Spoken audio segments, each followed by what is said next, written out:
Hello everyone, it's Romania Black, and I couldn't wait. I couldn't wait. It was one of those things where I watched episode 13 last night, and I was like, I need to record ahead, so I'm gonna go ahead and watch episode 14. How could you not, after that conclusion? You set up this big battle between ERWIN and the Beast Titan. You set all this up. Reiner's transformed into the Armored Titan. Bertolt's still in hiding. Levi, oh my gosh, attacking Reiner, and then Eren. Eren's recovering from the wall and plugging it up, so I don't know if he's immediately going to be able to turn into a Titan or not, or if he's just going to have to try to fend off the other Titans and stay away from Reiner. I don't know what's going to happen. So of course I had to start watching this episode.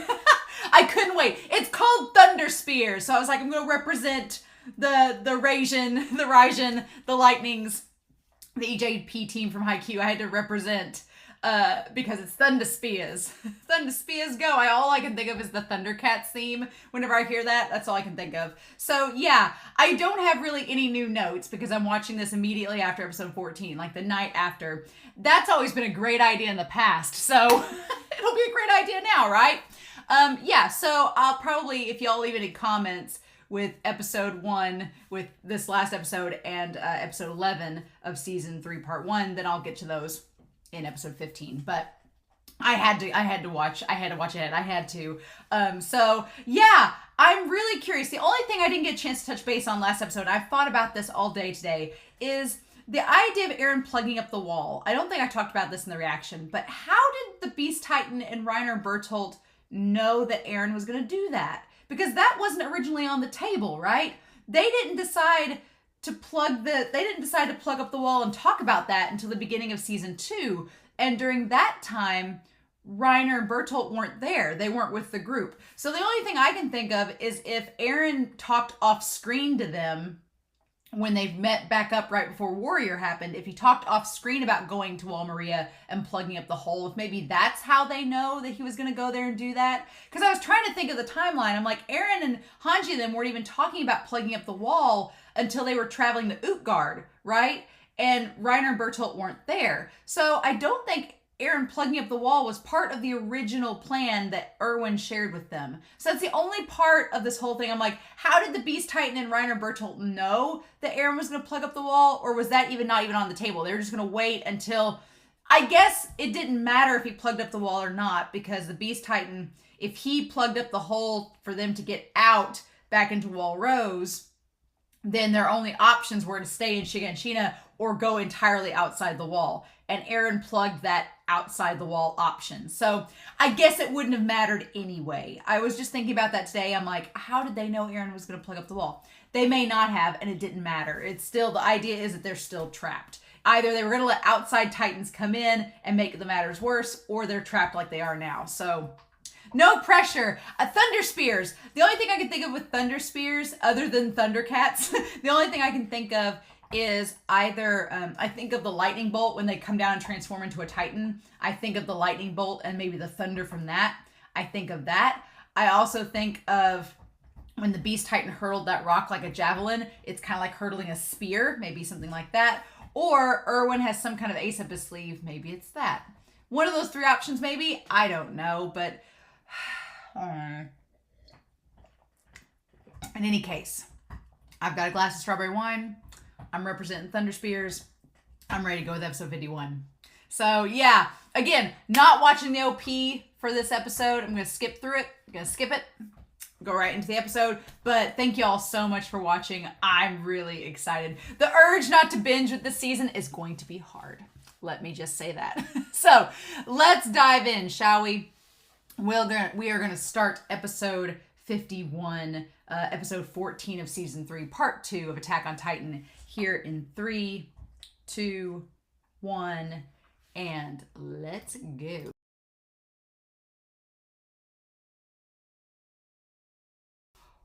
Oh, thunder, thunder, thunder, thunder spears. Thunder spears, ho. So these first 2 episodes, this whole part 2 has a very different tone than part 1. I get why they split it into 2 parts now. I get it. I really do, because God, every season of this show has had a different atmosphere, a different feeling entirely. Every season. Season 1 had this action shonen vibe. You're trying to get a feel of the world. Season 2, it was like a horror mystery. Season 3, it was like a thriller western shootout with like the background of this weird fantasy lore. And this is just a war movie. It's crazy, Isayama. Isayama playing around with all these different genres and all these different styles. And it still feels like Attack on Titan, but the tonal shifts it's crazy. And the most insane thing about it to me in these 2 episodes is that, yeah, there's been like lots of shock value. At the end of the first episode, when the Beast Titan showed up and all the Titans transformed, that was shocking. In this episode, the Thunder Spears, everything. There's lots of little moments. But these 2 episodes here, 13 and 14, have all... They're building up things, right? They're building up things, and there's so much going on under the surface that I think if somebody just watched this episode and just on surface value alone was like, oh, there's a good battle scene. No, there's a lot of stuff going on under the surface, and they are building up. Isayama is building up and foreshadowing so much in these episodes. I'm like, oh, it's like he's packing the grenade again. Isayama's packing that bomb, and he's like, just you wait. He's like, I'm getting ready to click and throw. I feel it. I can feel the setup. That's the problem. I can feel the setup.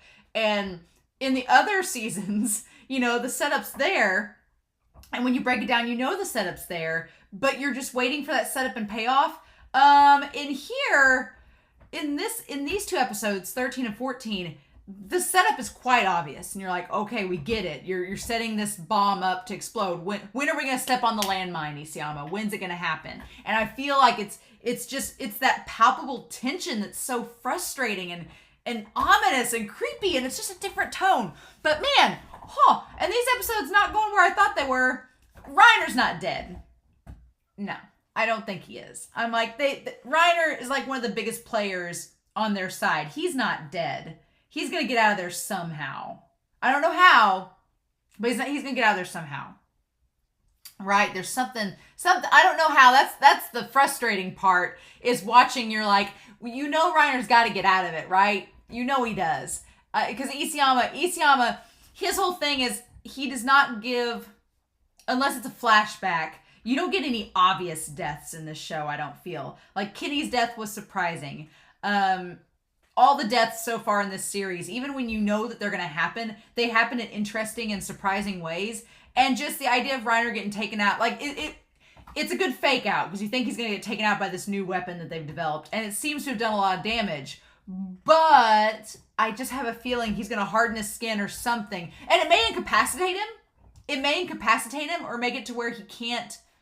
It may incapacitate him and get to where he won't be able to turn back into a Titan for a while. But I don't know. I don't, my heart tells me Reiner's fine. That he may be incapacitated for the rest of this battle, but he's not going to die yet. I don't know. I just get that vibe. So we need to go through this episode, Thunder Spears. My third guess, I was like, door number 3, I was like, it's either related to the Titans turning, or it's related to the Beast Titan's javelin arm, or it's related to whatever ERWIN's secret weapon is. I don't think this was ERWIN's secret weapon, though, but I think it was, we got confirmation of what everybody was carrying on their backs. I was like, what's that on their backs? We get confirmation it's the Thunder Spears. Cool. So yeah, let me turn this sound off on this. All right, so there's so much strategy in this episode. The reaction was probably boring for y'all, because I was just sitting there like trying to like soak it all in, all this strategy. Just crazy talk, right? Just crazy talk.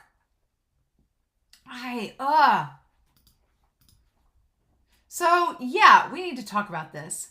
All right, so the Beast Titan. The creepy as hell Beast Titan, just hanging around, just sitting there, like it's all cool and everything, and there's all these other Titans around him. So we have an interesting discussion in this right off the bat. And Levi, ERWIN, God, if the death flags weren't out for ERWIN, man, Isayama, what are you doing? You're breaking my heart. I feel like Padme from Star Wars. You're breaking my heart, Isayama, because of what you're doing with ERWIN. But yeah, so Levi is trying to be like, hey, he's going to climb up. Reiner's going to climb up on this wall. You know, if you want to make a commentary or give us some orders or do something. And Reiner has clearly...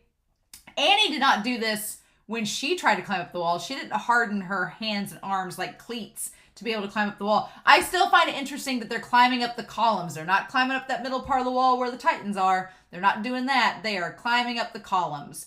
Kind of like what the Beast Titan did when he climbed Wall Maria as well. And so, yeah, they're waiting for ERWIN to give them an order.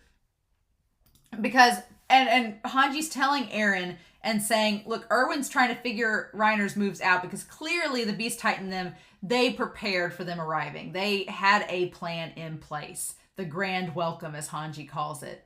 Yeah, and the Beast Titan, man, how fitting is it? The Beast Titan is just sitting in the middle of the road, like in the middle of their exit, right? Because if they take that road to get out of there, the Beast Titan is sitting right smack dab in the way. So we're going to talk about this. This is quadruped. What the hell? What is this? What is this? Isayama, I'm sorry, but what the hell is this thing? This platypus looking mofo. What is this? It's like mouth is elongated, and its mouth is elongated, and it's like on all fours like an animal, and it has crates. It has boxes, kind of like what Bertolt was in front of. I wonder if Bertolt is inside the box. I wonder if Bertolt's in the box watching. Maybe like, because he's with the scout. They think this thing's the scout. And it has the barrels of something. What? The quadruped type is carrying luggage. It wasn't one of those that just transformed. So I think that's the enemy's scout. And it took notice and informed Reiner. So, so I'm like, are they suggesting, if they're suggesting it's an intelligent Titan, then, but the Putty Titans are dumb. Like, they're instinctual, but they're still dumb. Like, they couldn't scout something, right? So do they think that this thing, whatever it is a Titan shifter? What? And why does it have luggage? Why does the Beast Titan have... It's right near the Beast Titan. It's right near the Beast Titan. But why is it intelligent? Are they even right? I mean, ERWIN says that he thinks that there are others who are also intelligent too. And it's like, I don't know. I don't know if I believe that entirely. That there are several other intelligent Titans there. But if the quadruped one is... What? Yeah, and Armin's like, why does it have luggage? What could it be? Yeah, it's creepy. I don't... The Beast Titan is smart, and he clearly knows war strategy, so I don't like this. I said in the last episode that the Beast Titan could be a scientist, but it may be more than that. He may be like a military strategist and a scientist. I don't know. I don't get good... Again, the not good vibes are carrying over into this episode. It's pretty creepy. But yeah, so clearly the Beast Titan and the Beast Titan smashing the ground. It's like the Beast Titan is giving his orders to the smaller Titans. And what the heck is with this one Titan, like with his hands on his hips, like, It kind of looks like Mike with the hair. It's creepy. But it's like, just like, And then there's like a Titan with the big beard and everything. But yeah, like, what the hell, Isayama? What? I guess that's a Jaime Lannister Titan. I don't know. It's creepy. But then, yeah, all these abnormals, these 3 to 4 meter abnormals just start running creepily. Yeah, towards the gate. Ugh. Isayama, it's odd. And it's like ERWIN says it's like Utgard. They're going to go after the horses first. Their objective is to get Eren. And I love this part here. This is so genius. Because, yeah, they may not even have to fight them at all. They may not even have to fight them. I love the drawing, the tiny little drawing of the Beast Titan just sitting there like a little monkey. You guys call him monkey. Like, just sitting there like a monkey. And then there's all of them with the horses and everything. So, okay. The horses. Oh, okay. The horses are not inside Shiganshina. I thought the horses were inside Shiganshina and were totally blocked off, like they couldn't escape at all. I thought that was the case. I thought the horses were actually in Shiganshina where Eren and Reiner end up, and that Reiner was going to kill the horses on the inside. But it makes sense why he was scaling the wall right now, because why would he scale the wall if the horses were inside where he was from? That would have made sense, right? No. So Eren lured him away from the horses. That all makes sense. That all makes sense now. Okay, cool. The diagram makes sense. So yeah, the horses are in that little suburban area that's in between the Beast Titan and Shiganshina's wall. That's where it's at, okay? So the 3 to 4 meter Titans are going to storm the horses, try to kill them, and then they're deep within wall territory still, so they can't go anywhere. So then, yeah, that's exactly right. They're just gonna trap them there, and they can't escape without the horses. They're in Titan territory. They're gonna be stuck on top of the wall until they run out of their supplies. Yeah, and I love the visual of this scene of them just, whether it takes a week or a month, they can simply wait until nobody can move. And so there's some creepy imagery and symbolism in this episode. So the Titans, the big giant Titans forming the wall around where they're at, it looks like the wall, that's the Wall Kingdom. It looks like Wall Maria Rosacina, the Titans all forming that wall. And I'm sure that's intentional.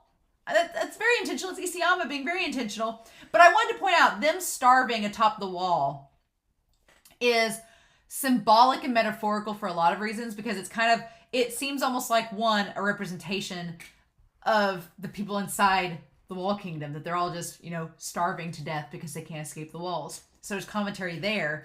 But also, it reminded me of them all like emaciated and like scant, looking like they're starving to death. It reminded me of the ED in season 2, where it shows all the people with like the hoods up, like all huddled in a mass, roaming down a line.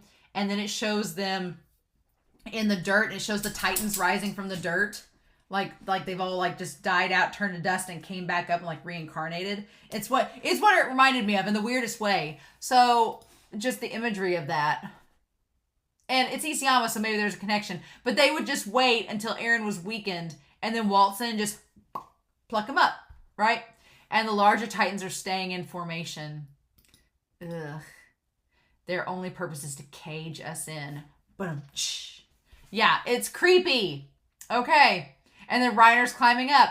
And so ERWIN this whole time is trying to rationalize through all of this, like in the moment. He's like, okay, here's what they're doing. Here's their strategy. We got to think of a counter strategy. And he's like, and Armin's like, hey, he's coming. Like, this is a matter of like seconds.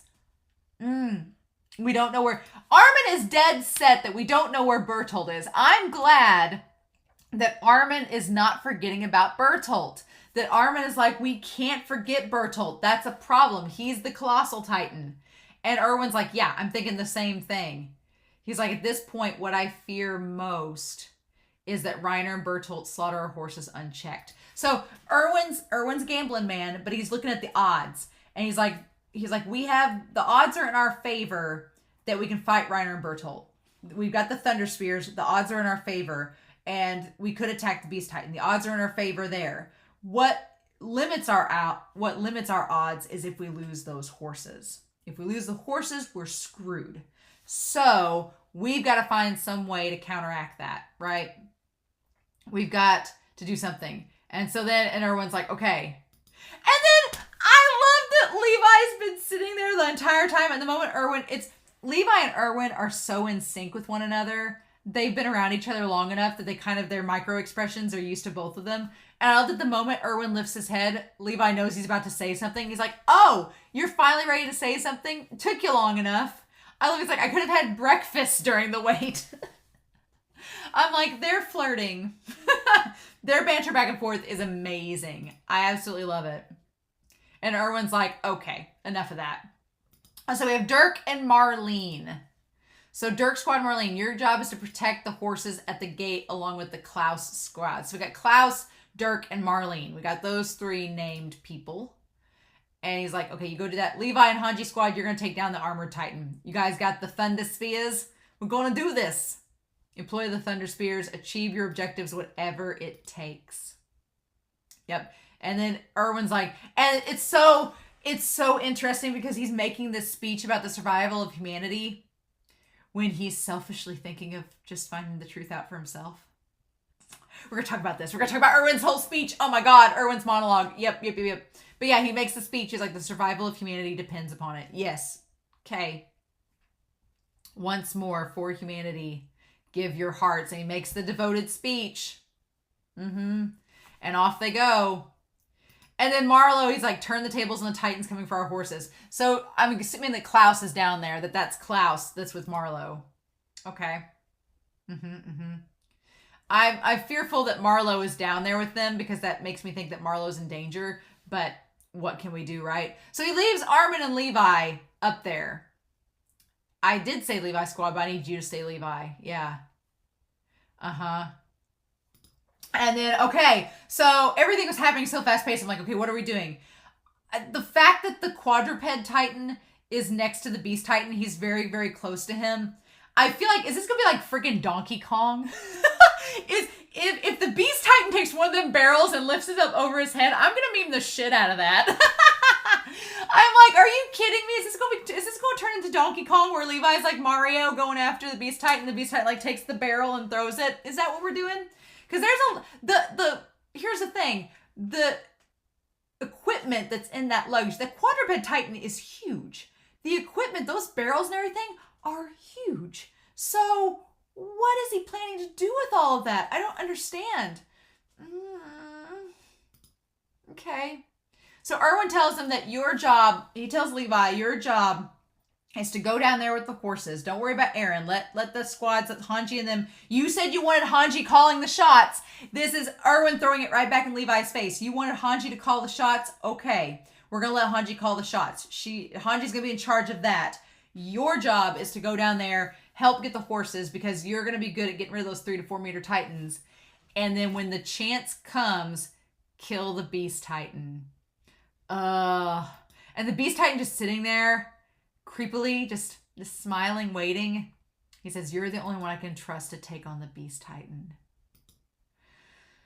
God, I didn't think we were going to do this. I thought it was going to be Erwin versus Beast Titan, which it kind of is, but they're setting up Levi to fight the Beast Titan. I mean, granted, Levi's like your best fighter, but he's got the serum. I was like, no! Oh my God! Oh my God! And Levi's like, okay, like understood. Since I failed killing that armored brat earlier, I'll make up for it with the Beast Titan's head. I'm like, it's not going to be that easy. It's not going to be that easy at all. You know it's not. Ugh. And so then, yeah. And he's like, Armin, I have a plan for the armored Titan. And yeah, there are 2 halves in this battle for humanity's sake. And one of them, I'm putting Hanji on yours and Hanji's shoulders. So he's leaving Armin and Hanji in charge of Reiner, of taking care of him and strategizing what to do. And again, Erwin's placing a lot of trust into Armin. Okay, and then Armin just checking out. So the crazy thing about all of this, honestly, is that from episode 2 of season 1, Reiner looked enormous. He looked so larger than life. But when you actually see him, 1, compared to Eren, and then 2, when you see him compared to the wall itself, he's not that big. He's not. Bertolt is massive as the Colossal Titan. Bertolt's head being like 3 times larger than Reiner. It's massive. But Reiner's not that big. So it's interesting. In comparison to the wall, Reiner's not that big. Interesting. Right? I'm sorry, the Mario Titans, the Titans with the mustaches, just like wandering around with the smiles on their face, like, what the hell? Oh, God. It's so creepy. And knowing that they're people, I still don't know how and where they came from, so I'm guessing we'll eventually find that out. But yeah. Ugh. So yeah. And then Reiner's noting that all the horses are gathered in one place. He's like, I'll kill the horses and make a break for it. That's good enough. No matter how strong Captain Levi... And here's the thing. Reiner... We can talk about Reiner in this episode. Because that line right there, I'll just kill the horses and that's good enough. Reiner didn't want to fight them. He didn't want to fight the Levi squad and fight the others. He just wanted to kill the horses and be done with his part of the mission, with his duty as a warrior. He just wanted to be done. He just wanted to do the bare minimum, get the job done, leave. That's what he want. That's all he wanted to do, right? And of course, you know that killing the horses is sentencing them all to die, but he didn't actively. Reiner wasn't actively like trying to like smash everybody and kill and throw everybody out of the way. You know, it was a very defensive attack. Like he was like, I just want to kill the horses and that'll be good enough. And here's the second thing. He says, no matter how strong Captain Levi is, he's still no match for our war chief. So even though Reiner has dissented from the Survey Corps and the cadets, he still calls him Captain Levi. He still calls him Captain Levi. I get it. He doesn't say, you know, like the human or whatever. But he's still no match for our war chief. So I'm assuming the Beast Titan is the war chief. I'm assuming that's it. They call him the Beast Titan because he looks like a beast. But I'm assuming, is he the war chief? Is that his official title? Interesting. Our war chief. So I'm guessing that makes me think that there's more. That makes me think that there's more of them, more Titan shifters. Okay. And then the idea of the body pulling the blade out of his neck and it healing. Oh, so, I mean, that's good. Reiner's not going to be, you know, have a blade in his neck when he stops. But saying that was close. And here's the part I was trying to read it and it was going too fast. If I was any slower transferring my consciousness to my body. Oh,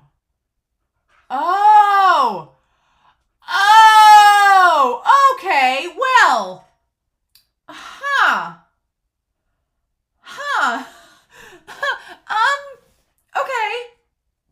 okay. So I'm going to make a note of that. That Titan shifters can transfer consciousness to other parts of their body other than the brain and the brainstem of. That's why it didn't kill him. That's Levi's like, is this some kind of Titan power? Yeah, it is. And then I'm gonna put down maybe the Beast Titan equals war chief, possibly. So that's why when Levi struck, because I was like, Levi stabbed the nape, right? I was like, why didn't it kill him? He transferred his consciousness to the rest of his body. So, okay. So then the idea is that when you sever the nape, the consciousness is in that part of the brainstem there. So when you sever that consciousness is gone. It's just out of there. So that's the secret. You're severing the consciousness. And that makes sense so that when Eren, when you want to take their powers, you take their consciousness. You're basically taking their soul, essentially, right? You're basically absorbing their soul. Fun times. So when that happens,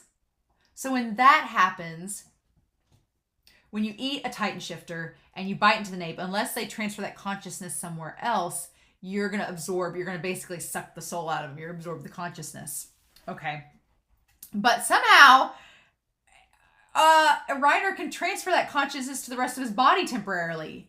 So it doesn't kill him. That's why he was stabbed in the chest. That's why he was he brought it back up to his brain and transformed into the Titan. But here's the thing. He wasn't in Titan form when he did that. So they can transfer that consciousness while in Titan form. While in human form, I mean. Oh. Okay. So Reiner knows this. I'm assuming the Beast Titans told him this. Because I'm assuming that's the only reason he learned, right? Oh, okay. Okay. All right. Okay. Interesting. And then, so that's a good piece of lore to know. So they can the Titan shifters can transfer their consciousness. Man, if Eren knew that, right? So how did they even think to look in the walls? So they weren't anticipating it. Armin, was it you? Yeah, but he says, no, it doesn't matter. Yeah, no, it does matter. So they're underestimating. They're almost onto Armin. But they're still underestimating him. And that surprises me because I would think when Armin tricked him and when Armin tricked Reiner and Bertolt back in season 2, I figured that they would be super serious about Armin now, knowing that he tricked them once before. But they don't know that he tricked him. For all they know, he's telling the truth about Annie. So they don't realize that he tricked him.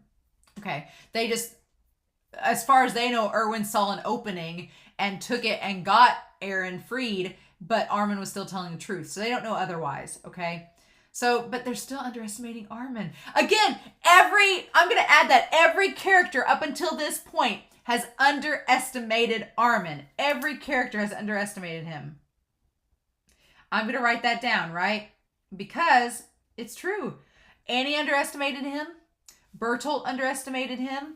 Reiner's underestimated him. Everybody's underestimated Armin, and it's come back to bite him. Interesting. Yeah.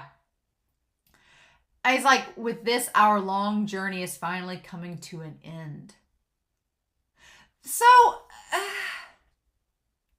again, I get their long journey. I was like, how... I want to know the backstory of Reiner and Bertolt, because a long journey, we don't know, kind of like Ymir, we don't know how long that Bertolt, Reiner, and Annie were Titans until they became Titan shifters. We don't know how long that was, right? We don't know the length of time that passed before that happened. If it was like 60 years like Ymir, or if it was a lot less. When he says our long journey is finally coming to an end, I was like, this whole series has only taken place over the course of, well, it's been 5 years. So I guess for Reiner, maybe that does seem like a long time. Maybe in Titan years, that is a long time. I don't know. Maybe it's like dog years and you just age so many years per year, right? Aha. And then there's ERWIN. Oh, and that shot of ERWIN just standing there looking at him. Like just so out in the open. Just looking. Like ERWIN being fearless this episode. Death flags all around. Just throw death flags like confetti at this point. Seriously. Because ERWIN, my dude. ERWIN just so fearless. Like, what are you going to do, Reiner? Just staring him down.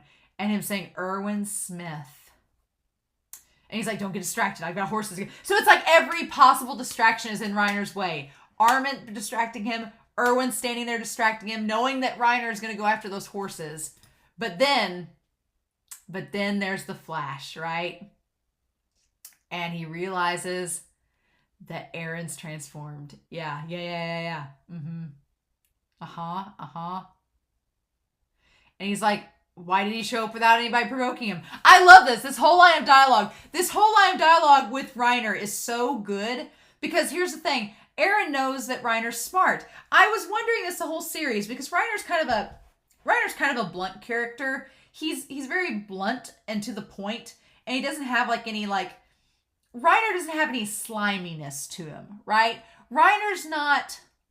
He's kind of like Eren. He's very much what you see is what you get. He's not very deceptive and slimy of a character. He's just very blunt and to the point. And what I like that Isayama does with Reiner is that a lot of characters like him in other series would be just like brunt brawn, no brains, right? That's what they would be. Isayama lets Reiner think this out. And Isayama makes us, the audience, watch Reiner think it out. He's like... Reiner's like, they should be painfully aware that we're trying to get Eren. They should be totally knowing that we want him. And they're like, what are you doing? So when he says, what are you thinking? He's like, why are you doing this? And then Eren takes off, right? And then Eren takes off. And then so Reiner's train of thought is like, okay, if Eren jumps over the wall, he could walk around back over to Sina and he could escape as a Titan to Trost without a horse. And then we'd have no reason to stay. So he's like, if Eren... I like that Reiner's trying to figure out a way for them to not have to be there anymore. Right? He's like, if Eren leaves and goes back to Trost, we have no reason to stay here and fight. And if they manage to kill all the scouts, it wouldn't matter because... we can't let someone who's mastered hardening in 2 months get back inside the walls. Okay. If he learns to harness the cord in its full power, it'll be too late. So, okay. With that being said, there's 2 parts to that, okay? So one, they know that Eren has mastered hardening in 2 months. How? How? I go back to the beginning of this reaction. How did they know he was even trying to master hardening within 2 months? How did they know that? They've had to have a scout on the inside giving them intel for them to know that. Because I wish I'd whiteboard Coon's timeline from the recap. I wish I did because, okay, if I'm thinking about it, 2 months had passed since the events, 2 months passed before the events of episode 11, before Keith's episode, right? 2 months had passed. So they've known from back when Rod Reese's events were going on that Eren had been working on the hardening skills. How did they know that? Because unless there's a scout on the inside telling them, how would they know Eren's been working on this and to know that he's mastered it? That's weird. That's weird. How do they know that? So there's either a scout or the Titans are all telepathically connected. Maybe the Titan shifters are all telepathically connected, but Eren doesn't seem to have any established link to the others. So one, it's curious they know that Eren has mastered this hardening power and he's been doing so for 2 months. That's weird that they know that. So either there is a scout on the inside that's giving them intel or something else is up. That's weird. But two, he says if he learns to harness the coordinates' full power, it'll be too late. Well, this flies in the face of everything we've learned in part 1. Right? It's that one phrase, that one sentence from Reiner is like, oh, everything that you thought you knew from part 1, oh, forget that. Because what? Why would Reiner say that? Why does Reiner and Bertolt and the Beast Titan think that Eren can master the coordinate powers if Rod Reese was absolutely sure that there was no way Eren could do that because he doesn't have Reese blood? And several of you pointed out, Nathalie, you pointed out in episode 10 in the comments, and several of you pointed this out as well. It's not really a spoiler, but it's established that Eren can't really have Reese blood because if he did, the founding Titan, the King's Will, would have instantly took him over. So, it's either one of two things then, right? Based on what Reiner's saying here. Either one, there's some secret loophole to the system that we don't know about, but the Titans know about, and Eren is the loophole. There's some way around it, right? Either that's the case, or Rod Reese and all of the members of the Fritz family have been told a lie. They've been told a lie. Who's to say, if you think about it, who's to say that the founding Titan, that the original King Fritz or Reese or whatever, who's to say that founding Titan didn't tell his children, this power won't work unless one of your children inherits it. You have to let your children inherit this power. It has to go to them. It can't go to anyone else. It'll be incomplete and it won't work. Maybe that's what the founding Titan wanted all along. Maybe the founding Titan knew that as long as it passed from generation to generation, as long as it passed by blood, he could influence the person that inherited it. That would be crazy if the founding Titan was like, oh, I know that if the founding Titan knew that whatever their will was, it passed on from generation to generation, and he was like, okay, then I can only let my kids inherit my power and their kids inherit the power. Otherwise, the chain will be broken. So he created a lie and was like, you can only let our own family inherit this power, not any outsiders. That's a sin, you know? And so then when Grisha came along, what if the trick is that you can still have the coordinate power,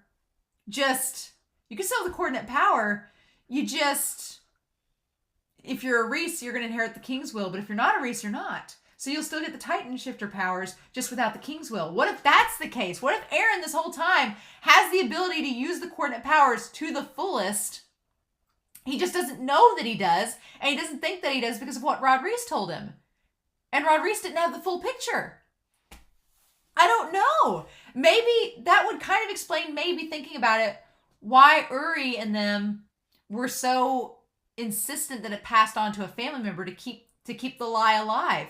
Maybe Uri and the other members realized maybe the idea was the founding Titan the Founding Titan had this ideal of wanting to stay within the walls. And the Founding Titan was like, look, we can't let an outsider get this power, because if an outsider gets this power, then the walls are likely to be destroyed and all this is going to crumble. So if we keep it in the family, the paradise will stay real, right? So maybe that's it. Maybe that's the case. Maybe the Founding Titan was just tricking its descendants throughout all these years to keep the power within the family so that it didn't get to an outsider and the walls couldn't be crumbled, right? But Bertolt and Reiner and the Beast Titan know that now that Eren has this power, that if he harnesses it to its full capabilities, then the Titans won't be able to do anything. And when he says full power, I'm like, he can control the putty Titans, the pure Titans at the moment. But if he masters it, maybe he can control Reiner and Bertolt and the Beast Titan. We don't know, right? We don't know. But that's so interesting. That's so interesting. And then Reiner's saying, now this is weird. Wait. And he's thinking about it. He's thinking about it, right? He's like, if his goal was really to escape, he would have transformed after using the ODM gears to scale the wall. Why would he have done it beforehand? Why wouldn't he have scaled the wall and then transformed if he was trying to escape? I like that Reiner's thinking about this. But why would he transform when Shiganshina is surrounded by walls? Because the idea was to lure you in. Yeah. Yeah. And he doesn't say it. They're changing my target from the horses to Eren. And then ERWIN lowering that hood. Lowering that hood. Yes. Yes. So then the question is, not giving me time to think, are we? I love that Reiner's like, So, damn it, Commander. And I climbed all the way up here. So my question is, why did he go for Eren? He'd figured it out. He figured out they took the bait. So why did Reiner take the bait? Yeah, why? Because Reiner had figured it out. He figured out what their goal was, that they were trying to lure him away from the horses. But I guess in the end, Reiner's like, I can't take a chance. I can't risk it. If Eren does get over the wall and attack the Beast Titan, then there's going to be trouble. It's going to mess with our plans. If he escapes over the wall and runs off to Trost, it's going to mess with our plans. So it's like, it's making Reiner take a gamble. It's making Reiner make a choice. ERWIN is gambling to make Reiner make a gamble, right? He's like, okay, what are you going to do? Ball's in your court now. Are you going to let Eren possibly escape? Are you going to let Eren possibly attack the Beast Titan, which ends up what their plan is? Or are you going to go after the horses and just assume that nothing's going to happen? What are you going to do? So he makes Reiner make the choice, and Reiner chooses to go after Eren because that's the objective. Yep. And then, yeah, they question him. They're like, what if Reiner chooses to kill the horses anyway? Yeah, they question that. I like that they do that.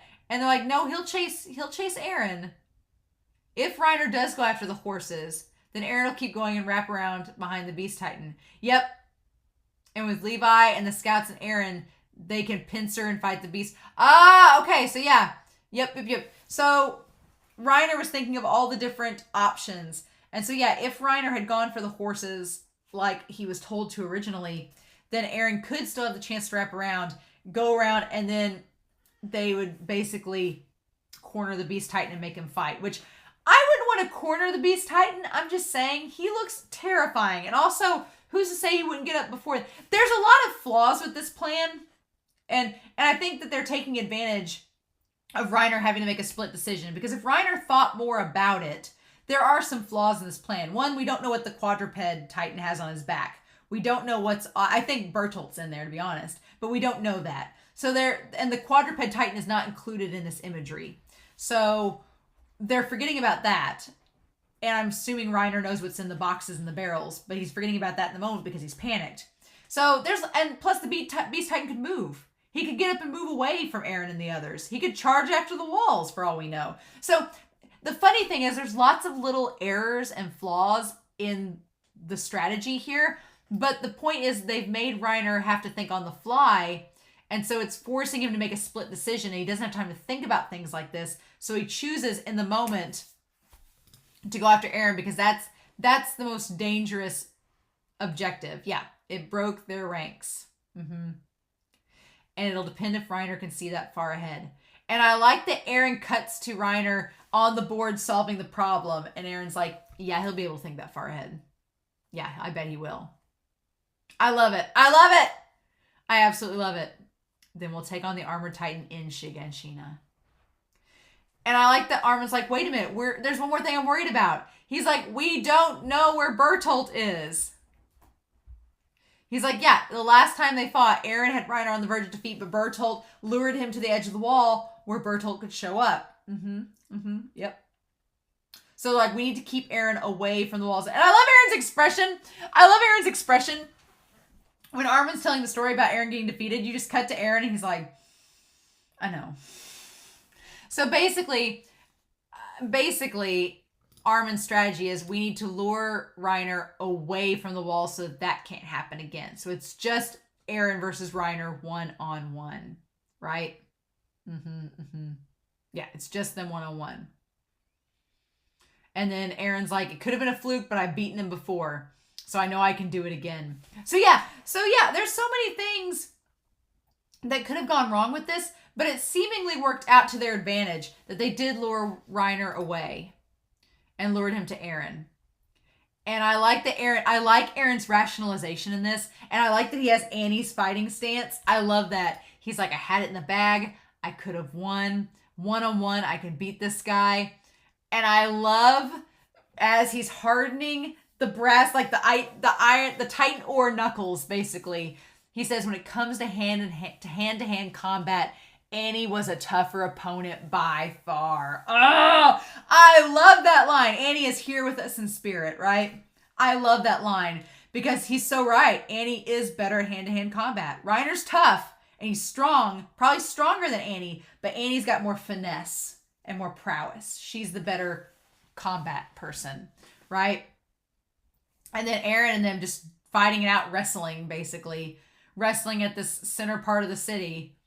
Oh my gosh. And the iron ore knuckles, the titan knuckles, that, oh my gosh. Like, I love the callback. The callback to season 1 when Eren first punched that original titan. And you saw the wave, like the ripple, the shock wave go throughout the titan. That very first punch from season 1, this is echoing it so much, that ripple effect. So good. So good. But he just crushes through the armor. And then we cut to Eren. He's like, do you know where we are? And then he cuts to that giant titan with a nasty mouth eating Carla. And Hannes leading Eren and Mikasa away. He's like, when he said this is the place, he's like, do you know where we are? When he said this is the place, I thought, and he says, this is the place where we, what I thought he was going to say was where we were born. I thought he was going to say, this is the place we were born. So this is our birthright, right? That's what I thought he was going to say, but he does not. Instead, he said, this is a place we once called home. And his eyes glowing green. I'm taking it back. Yeah. So this is his home. So him like Reiner, they want to take back their hometown. Same goals, right? And he's like, I'm going to take it back and slaughter you all. So I'm going to take back what you stole. So yeah, it's kind of like we have new rage mode Eren, but this new rage mode Eren is a lot more nuanced and calmer. So it's like quiet fury Eren. I like it. I like it a lot. It's a much better, I like this more than rage mode. For sure. And then, okay, so the Thunder Spears. Oh my god. Thunder Spears. A weapon developed to combat the stout defense of the armored titan, using technology formerly kept secret by the interior police. Though challenging to wield, it can deliver a concentrated blow comparable to a strike of lightning. It's a bomb, basically. It's a bomb. But we don't know what to call it that. So we call it like a strike of lightning. Thunder Spears. It's a missile. It's basically a missile. It's basically a projectile missile that we have to it's like a grenade meets missile. You fire the missile in it and then you pull the string, right? So it's an interesting thing of technology, the Thunder Spears. Okay. Protect the recruits with Dirk Squad. So I guess maybe instead of Klaus, Marlowe's with Dirk Squad. We don't know. Oh, and I like this red-haired kid's with Marlowe. And he's like, we were told not to put them all in one place. And Marlo's like, just keep going a little bit farther. And then it's like there's some Titans coming up the 3 to 4 meters. And they're just sitting there doing their dance moves, coming towards them, right? But Marlo, I like that he's never seen a Titan before. He's like, that's a Titan? He's never seen one. And then, yeah, Levi comes in and just gets them both down. Peace out, Girl Scouts. And, oh my God, Levi, this conversation, he says, clean up the small ones already. Do it before the Beast Titan moves. And no casualties, don't you dare die. And this animation in this scene, okay, with the Levi's getting tired already. Because you see him like heaving, like he's almost out of breath already. Like he's been just roaming around doing all this work. And Levi's saying, this is pathetic. The weak ones die so fast. You should have kept them up there. So Levi, at first I was thinking he was talking about the Titans, and then when he said you should have kept them up there, he's talking about the scouts. The scouts, they're being weak. They're dying so fast because they're not prepared for this. And Levi's just trying to do as much damage control as he can while they hide the horses. Ugh. He's like, they're struggling. And ERWIN's saying they're struggling with 3 to 4 meter Titans. And these Titans aren't even really that threatening. They're just like, the one guy's over there just like, like just standing there. And he's like, there's casualties all over the place. The scouts aren't nearly as strong as they once were. Because, yeah, no. And I like that he like holds a sword up to his missing arm. And when he says the scouts aren't nearly as strong as they once were, and he holds the sword up to his arm, it's like, okay, Isayama, you're reflecting on ERWIN as well, that ERWIN's not as strong as he once was. We get it. Here comes this speech that comes next, this monologue, this soliloquy that ERWIN gives is like, someone commented in episode 12, it wasn't death flags, it was a death parade. This is like the death ensemble. It's like death orchestra. Isayama giving us all this on ERWIN. I'm like, you're setting him up to die. I'm mentally trying to prepare myself. So I know I sound like a broken record, but I'm mentally preparing myself because I'm going to be so sad if something happens to him. But yeah, the idea is they've lost all their strong Survey Corps members have died. The only ones left that are strong is Hanchi's group, Levi's squad, maybe some like Marlo and some of the ones that are in the other squads, but that's it. They're not nearly as tough as they used to be. They've lost Nanaba, lost Mike, lost Petra, lost all of them. And ERWIN says without these sacrifices, we would never have made it this far, which is true. They only got this far because of those sacrifices. But then we go back to this whole flashback with ERWIN and ERWIN's monologue here, his big speech to himself. And so he talks about when he was cadet, and you kind of see Niall sitting next to him, which is cute. And you kind of see some others. I don't really recognize them unless one of them's Keith. I don't know. I don't really recognize them that much. But you see Niall standing there and a girl. And then there's ERWIN talking to them. And teenage ERWIN's so freaking precious. He still has like the big jaw and everything. He just looks more youthful. He's so precious. I told the others about my father's theory, which I also believed. And that once I was a scout, I would prove it. So he tells them that whole theory. So then we see here some of the cadets. I don't think any of them are recognizable except Mike. So you can see Mike in the group. Mike has the big nose. So Mike's been with him all this time. But after I joined the scouts, I stopped talking about it for some reason. So you're like, why did he stop talking about the theories? Why did he not put them out there anymore? And he's like, no, that's wrong. It wasn't some reason. I'd realized something. And then you see that I was only fighting for myself. And then you see this Titan eating one of the other Survey Corps members and them slowly disappearing. And ERWIN seeing them. That only I had a dream I wanted to see. So that none of the others have a dream.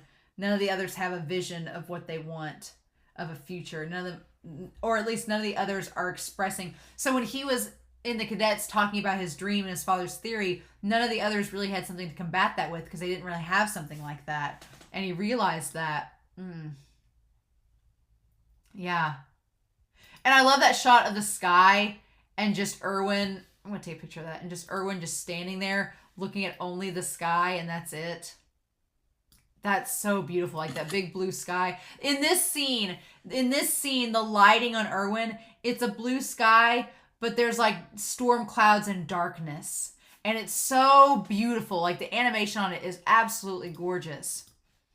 But him sitting there and saying, before I knew it, I was giving people orders and inspiring my comrades. So basically, ERWIN's like, I had this dream. Nobody else really related to me in it. And I realized I was really only fighting for myself. I wasn't fighting for anybody else. I was just fighting to accomplish my own ends, my own goals. And so then before I knew it, I got put in this position of power because Keith stepped down. And you see all the people out in front of him, like the night of episode 16 of season 1, inspiring my comrades. And he gives a speech and he puts the hand over his heart saying they should give their hearts to humanity. And it's like, the funny thing is, it's kind of a lie. ERWIN just says that, but ERWIN doesn't quite believe that. ERWIN's not really fighting necessarily for humanity. He's fighting for the truth. He wants the truth. And if the truth benefits humanity, great. But at the end of the day, he's fighting for his own agenda. He's fighting for the truth he wants to seek. And he's like, I told all these people to go into battle for the Survey Corps for the sake of humanity when I didn't really even believe that myself. And then I can't believe they show the scene from No Regrets of Levi being pushed back. If you hadn't seen No Regrets, I can only imagine if you hadn't seen the OVA for No Regrets and you watched this scene, you were like, wait, what is this thing with Levi and ERWIN? I want more of that. And it's like, there is more of that. I fooled my comrades. Yep. And he's like, I fooled myself. And God, the imagery. You know what? I'm sorry, y'all, because the last 3 episodes have had ERWIN in the thumbnail. I'm just now realizing that episode 12 had ERWIN in the Twilight on the horse. The last episode, because it was like the best composition, had ERWIN with the thunderbolt behind him. And then this episode's going to have ERWIN on the pile of corpses. I'm sorry that the thumbnails for this season so far have been primarily ERWIN, but I'm fangirling. I'm simping. I can't help it. But yeah. And him leading off of the horse. And then here's the thing. I want to see if we recognize anybody in this pile. Upon a mountain of their corpses, I now stand. ERWIN being so self-aware of what he's sacrificed to get this far. Him realizing, being like, I have wanted this for myself my entire life, my dream. And I've sacrificed whatever it has taken to get this dream. ERWIN is a slave to the truth. He is a slave to this vision of the truth. It has consumed him to the point where he's like, I have done everything to get to this. I've sacrificed all of these people and they've all died for me. But they think that they're dying for humanity when I don't even believe that that's the cause I'm fighting for. It's not. So God, when he looks down in the vision, the lighting on his face, and when he looks down and he sees Nanaba and he sees Mike and he sees, it looks like maybe it's Orvo. But the thing is, or Gelgar, it's Gelgar, Nanaba, and Mike, and they're all just staring at him. All their corpses are just staring at him. It's that moment was so creepy and beautifully done. I was like, oh my God. Yeah. Yep. And yet the basement lingers at the back of my mind. And he stares towards it. Even if this plan fails, I might even be able to reach the basement before I die. That's the crazy part, right? The crazy part that just like makes me go, oh my God, is that ERWIN would sacrifice. He would gamble and sacrifice all their lives. And at the end of the day, he is such a slave to the truth that he would sacrifice them all. And even if the plan fails, Even if they're all doomed to die and humanity falls, he wants to just get to that basement and learn the truth. Like, it's driving him that crazy. He's like so close to it, he can almost taste it. Isayama, my dude, oh my god. ERWIN is shaping up in this series. Kenny has been such a complex character. Keith is a complex character. ERWIN, we talked about Rod Reese being complex, and Kenny and Uri and Keith. ERWIN is shaping up to be probably one of the most complex characters in this series, just because of all we're getting on him. And maybe complex isn't the word, but like one of the most in-depth characters we've had in the series. Just seeing I've waited 3 seasons to get in ERWIN's head, and we're finally getting there. In season 1, I was like, I want to know what ERWIN's thinking. And y'all were like, you'll find out.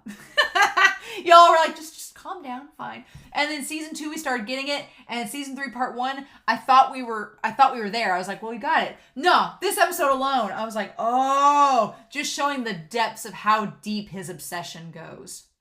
I might be able to get there before I die. The basement Grisha Jaeger left behind. The truth of our world. Damn. Oh my god, it's so brilliant. It's so good. I'm like, if ERWIN doesn't make it to the damn basement, I'm going to be crushed. Heartbroken.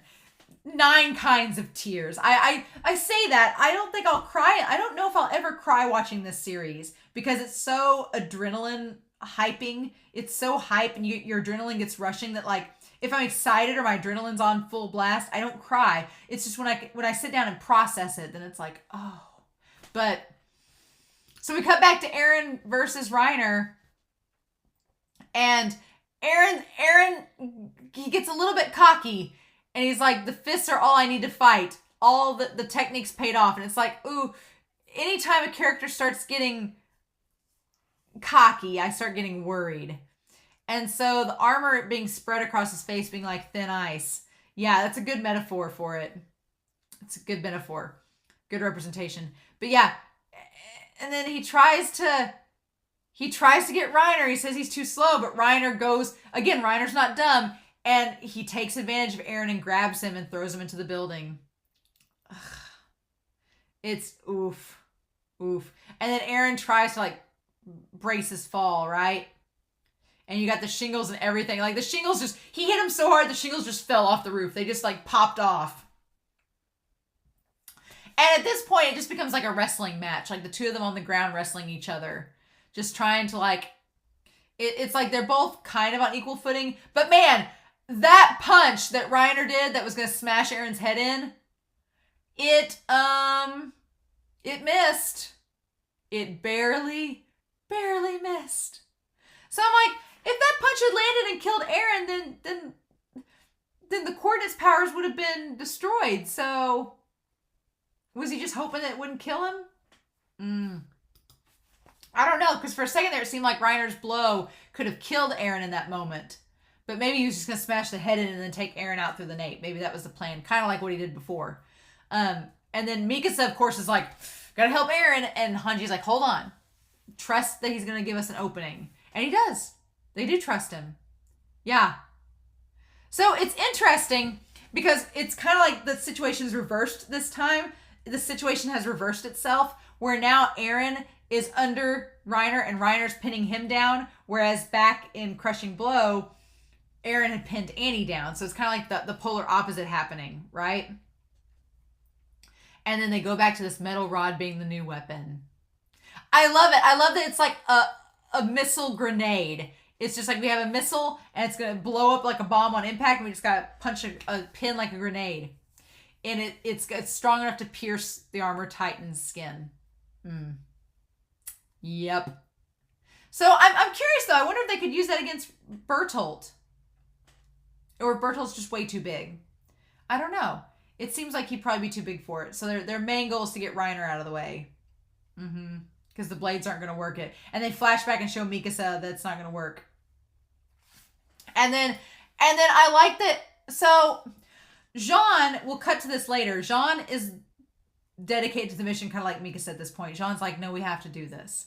And Connie and Sasha are still on the outs about attacking Reiner because Reiner was their friend. And so Jean makes the comment in the flashback. He's like, we couldn't stop him taking Eren away even if we wanted to. And they flash back to them all on the hands talking and realizing that the talk no jutsu didn't work. And so they don't think it's going to work again. And Jean's like, back then, if ERWIN hadn't drawn the Horde of Titans to them, then they would have gotten away. So the only attacks that are going to be effective against Bertolt or against Reiner are these. And Eren's got to lock him into place. And then it shows that they've done practice with the hardened punches. So this wasn't just something random and brand new. He has been practicing with them. And so, yeah, I like it. I like the strategy here that we have to plug up the wall. And more so than that, we have to kill Reiner and Bertolt, who are responsible for destroying it. And Connie's looking away. You can tell Connie's like the least on board. Because Reiner saved his life. Reiner saved his life from the Titan back then. So, of course, Connie wouldn't want to kill him. Because Connie's like, but he's my friend and he saved me. He could have let me die, but he saved me. Making it complicated, right? And so, yeah, they're going to stab. And then Hanji's like, let me show you. I could talk to you, but I want to show you instead because it's much more fun. And I like that it's so loud that all of them except Eren and Mikasa and Jean doesn't cover his ears. He's just like, eh. But it smashes the tree. And Hanji's like, it's powerful, see? It's like a strike of lightning. The Thunder Spear. Awesome. I love it. I love it. It's great. And so then she says it's effective against normal Titans. And when Hanji says it's effective against normal Titans, you can see that their face just gets like crestfallen. Hanji's like, yeah, it's effective against normal Titans. Like that shows you that they've had to like kill some normal Titans with it. Which is, you can tell Hanji's not happy about that because Hanji would rather experiment on them than just outright kill them. I like the detail that Eren has the dirt on his feet and knees. I like that the show has the animation has the detail of the dirt being on his feet, like where he's been on the ground. It's a good detail to include, just something random. And him trying to pin Reiner down like they're wrestling. And Reiner's trying to get him out of the nape, right?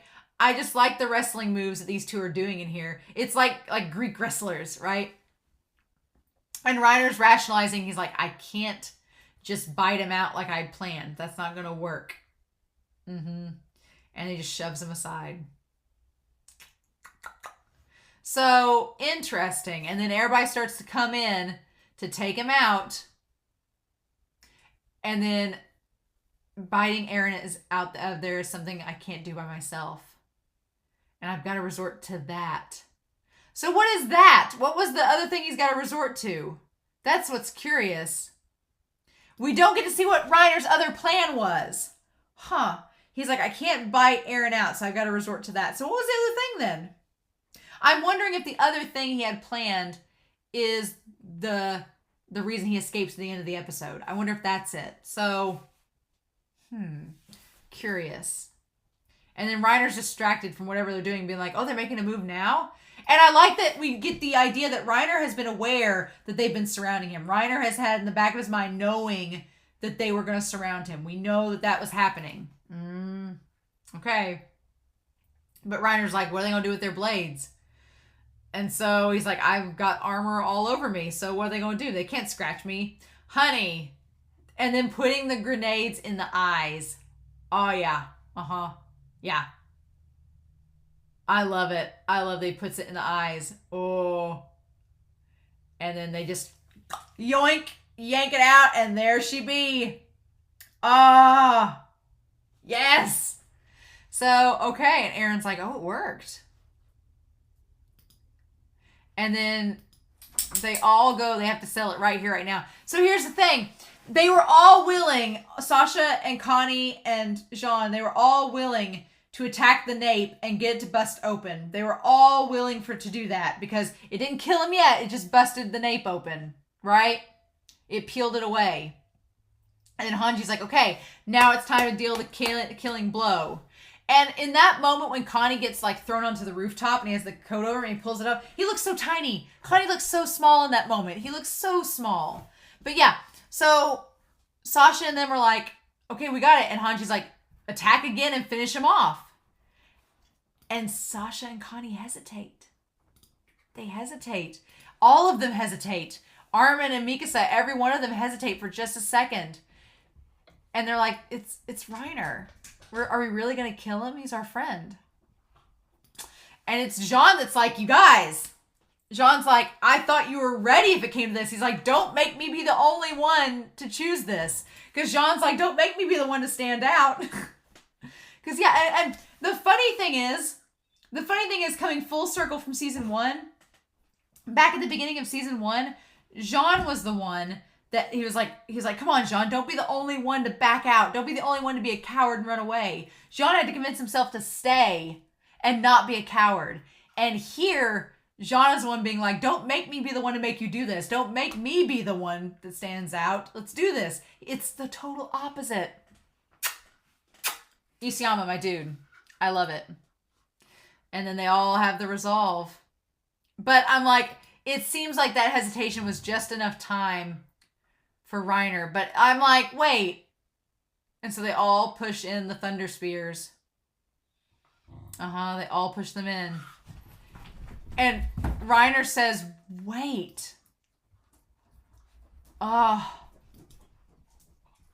And Reiner saying wait there is kind of sad. Because it's like he doesn't want to die. Not yet.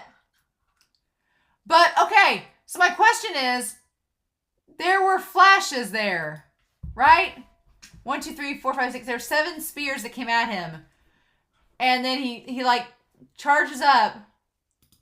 But then there's a bunch of flashes there. So what the heck? What just happened? What just happened? What are those flashes there for? I'm wondering if it's like a last-ditch way for Reiner to retreat. I don't understand. What? What? Oh, God. So, yeah, I don't understand. So, again, this episode, there was lots of stuff happening. Armin, the death flag's out on ERWIN. ERWIN getting this monologue, and ERWIN basically saying that no matter what happens, I've got to make it to that basement. I'm like, dude, I don't feel good about that. The fact that ERWIN is like in full gamble mode. 1, the fact that he's entrusted the Beast Titan to Levi, who has a serum. I really want what I really want to happen is for the Beast Titan to realize Levi has the serum and to talk to him about it and be like, why do you have that, little man? Do you know what that can do? And for him to talk to him, because I just feel like the conversation the Beast Titan had with Mike was so chilling and creepy, but it was so good that I want that with Levi. I want the Beast Titan to be like, what do you have, little man? And like to have a conversation. Like, I want that so badly. That would be awesome. I feel nervous about Levi taking on the Beast Titan. I feel nervous that ERWIN's gambling this all just to get to the basement, and he doesn't care how he does it. He's willing to risk everything to get there. That's scary. Armin is waving the foreshadowing flag. It's like, we should be thinking about Bertolt. I'm with you, Armin. I'm with you. We should be thinking about Bertolt indeed. Because Bertolt's been that factor, right? That has always gave the Titan shifters an edge. When Bertolt's around, things go down. So I'm worried about that. And then I'm worried about whatever Reiner's just done to probably try to save himself. I'm worried about that. I'm worried about Marlowe being with the horses with these Titans and they're not prepared. I'm worried about the wall of Titans. This battle is just getting started, right? We're at episode 14. We still have 15, 16, 17, 18, 19, 20, 21, 22. We have 8 episodes left. And I feel like most of this second part is going to be this battle.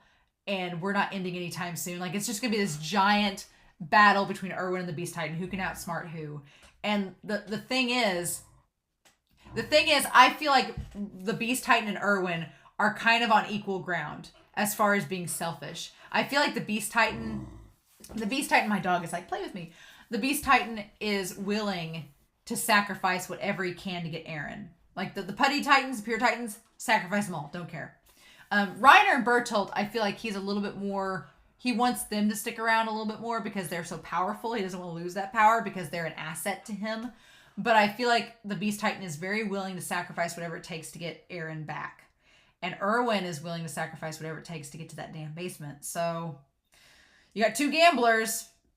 It's like, whose gamble is going to pay off more?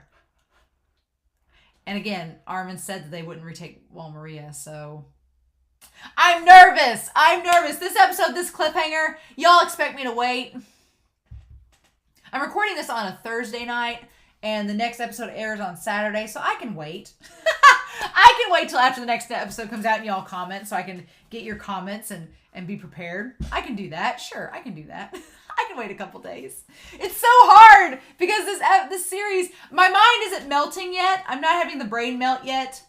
I know it's coming, right? Like I said, Isayama's packing the grenade right now. He's like, okay, keep watching, getting ready. I'm waiting for the mind melt, but it's not time for that yet, right? Not time. So this is all just the preamble. This is all just a setup, and it's great. I love it, but my brain hasn't melted yet. So maybe by Saturday night I can watch episode 15. Maybe. But I'm curious to know your thoughts down below, what you all thought of this episode. This episode was great, but So I'm curious to know what your thoughts were down below. Please let me know. But if you have any spoilers, obviously tag them, leave blanks so I'm not being spoiled. But in the meantime, I hope you all have a wonderful week. Please stay safe, take care, and I'll be back very soon with episode 15 of Attack on Titan. Bye.